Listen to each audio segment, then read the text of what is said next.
jalan-jalan ke Pulau Sumatera. Singgahlah Tuan di Bukit Tinggi.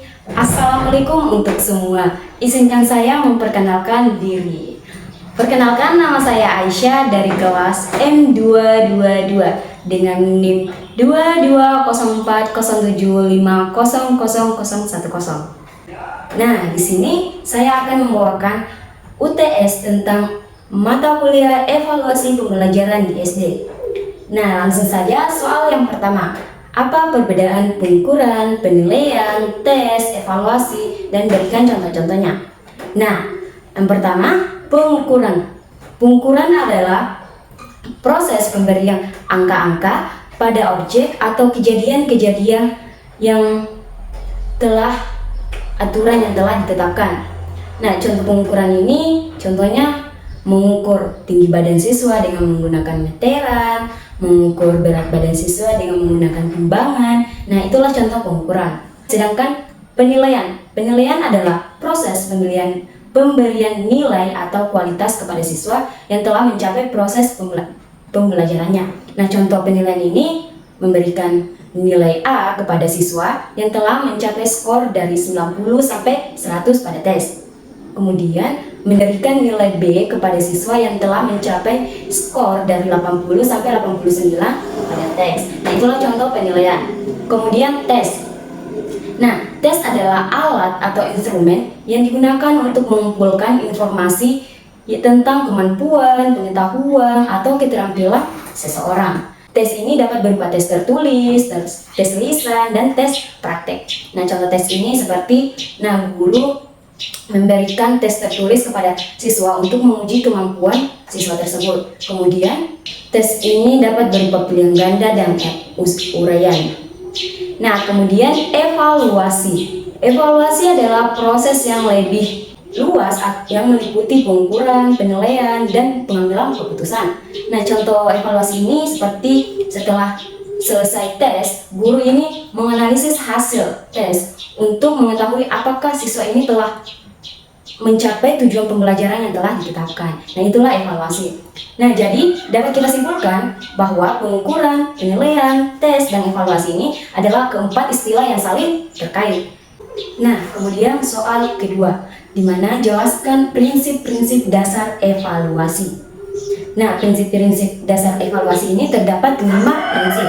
Yang pertama, kontinu, yang kedua kooperatif, yang ketiga komprehensif, yang keempat adil dan objektif, dan yang terakhir adalah praktis. Nah, yang pertama, kontinu. Kontinu ini adalah dilakukan secara berkala. Kemudian kooperatif. Nah, kooperatif ini harus ada kerjasama antara guru, orang tua, siswa, yang dimana harus bekerja sama yang terlibat dalam proses pembelajaran. Kemudian kooperatif. Nah, kooperatif ini mudah dipahami. Kemudian adil dan objektif. Nah, di sini adil dan objektif itu kita harus bersikap adil atau kita harus berlaku adil kepada semua orang atau semua yang terlibat dalam proses pembelajaran. Kemudian yang terakhir praktis. Nah, praktis ini yang dimaksud yaitu mudah dipahami atau mudah digunakan. Oke, jadi itulah jawaban dari soal kedua. Nah, kemudian kita beralih ke soal ketiga, di mana soalnya sebutkan dan jelaskan jenis-jenis evaluasi dalam pembelajaran. Nah, jenis-jenis evaluasi ini terbagi menjadi 4 jenis. Yang pertama, evaluasi formatif, evaluasi sumatif, evaluasi penempatan, dan evaluasi diagnostik. Nah, evaluasi formatif. Nah, evaluasi formatif ini memperbaiki proses pembelajaran mengajar. Nah, di mana evaluasi ini dilakukan dalam proses pembelajaran. Kemudian yang kedua, evaluasi sumatif. Nah, evaluasi sumatif ini menentukan nilai dan melaporkan kemajuan belajar. Nah, evaluasi ini dilakukan di akhir semester. Kemudian yang ketiga, evaluasi penetapan. Nah, evaluasi penetapan ini menetapkan siswa di dalam kelas itu sesuai dengan kemampuannya. Nah, evaluasi penetapan ini dilakukan sebelum memulai program belajar baru. Kemudian yang terakhir, evaluasi diagnostik. Nah, evaluasi ini membantu siswa untuk mengatasi masalah atau kesulitan siswa dalam belajarnya. Nah, evaluasi ini dilakukan ketika siswa mengalami kesulitan. Nah, itulah jenis-jenis evaluasi dalam proses pembelajaran. Kemudian soal yang keempat. Nah, di mana Jelaskan perbedaan antara evaluasi diagnostik, formatif, dan sumatif. Oke, jadi evaluasi diagnostik ini dilakukan sebelum pembelajaran dimulai. Nah, tujuannya untuk mengetahui pengetahuan dan keterampilan awal siswa. Kemudian hasil evaluasi diagnostik ini digunakan untuk melakukan kebutuhan siswa. Kemudian evaluasi formatif. Nah, evaluasi formatif ini dilakukan selama dalam proses pembelajaran. Dalam proses pembelajaran berlangsung. Nah, kemudian tujuannya ini untuk menentukan kemajuan belajar siswa dan memberikan umpan balik. Kemudian terakhir evaluasi sumatif. Nah, evaluasi sumatif ini dilakukan di akhir semester. Nah, tujuannya untuk mengukur hasil belajar siswa secara keseluruhan. Jadi itulah perbedaan antara evaluasi diagnostik, evaluasi formatif, dan sumatif. Kemudian kita beralih ke soal nomor 5, di mana jelaskan tujuan evaluasi.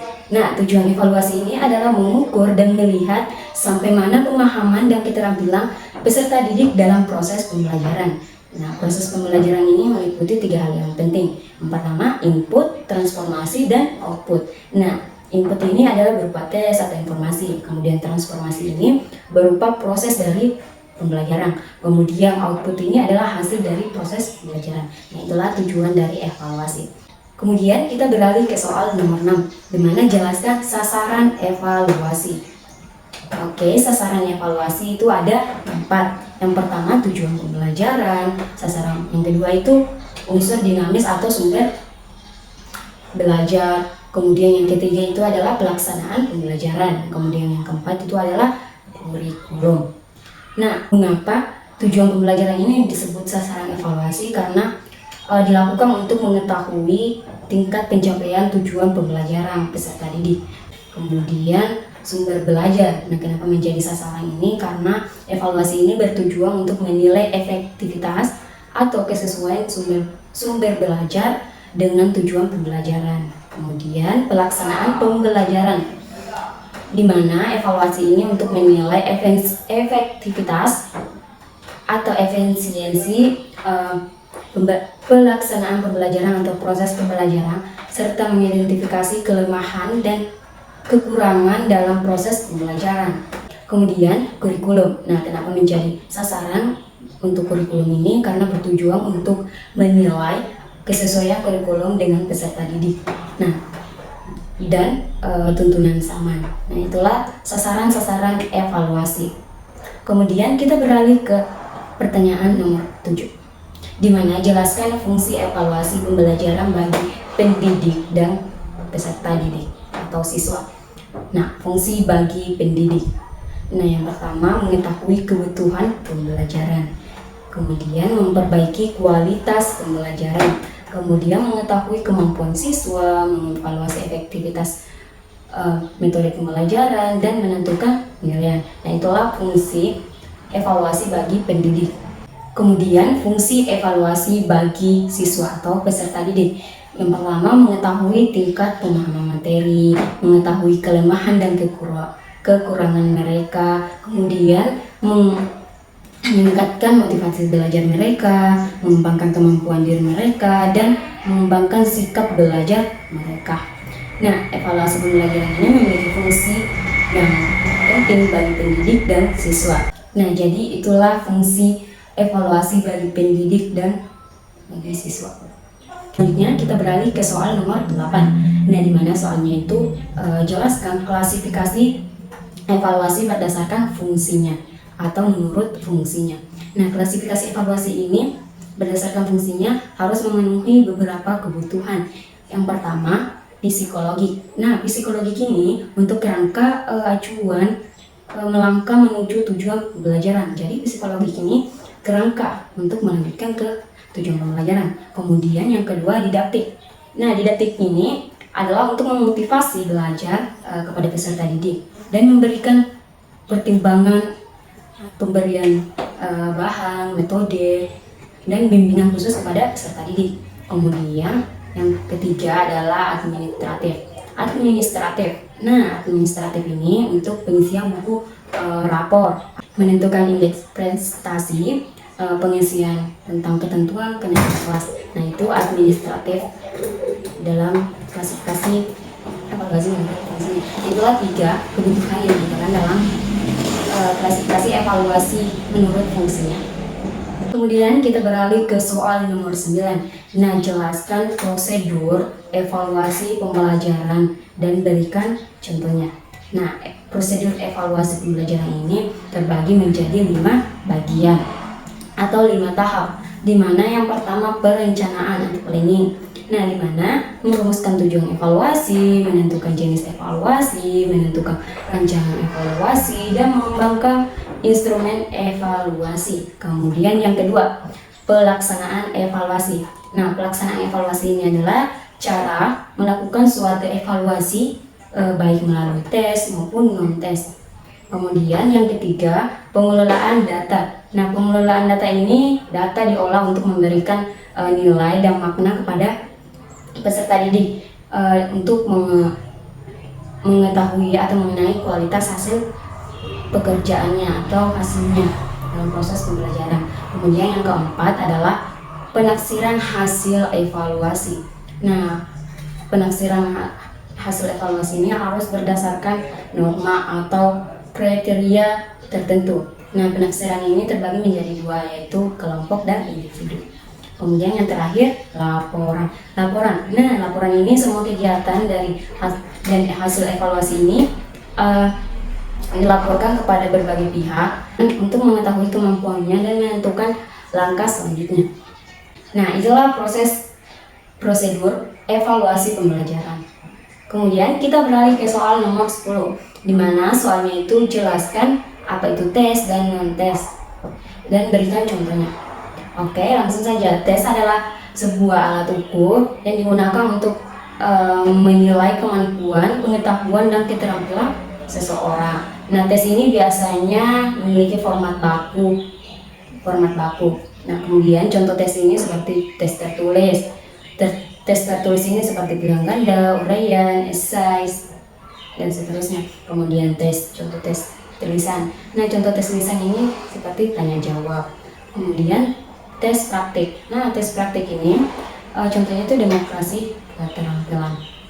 Kemudian non-tes. Nah, non-tes ini adalah alat ukur yang digunakan untuk menilai aspek-aspek yang lebih kompleks seperti sikap, perilaku, dan minat peserta didik.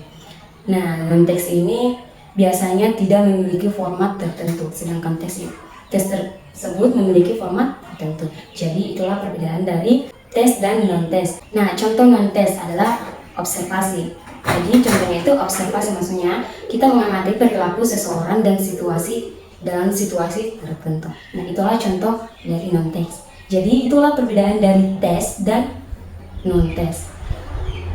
Jadi itu saja yang saya dapat sampaikan mengenai UTS evaluasi pembelajaran di SD. Sekian dari saya. Wassalamualaikum warahmatullahi wabarakatuh.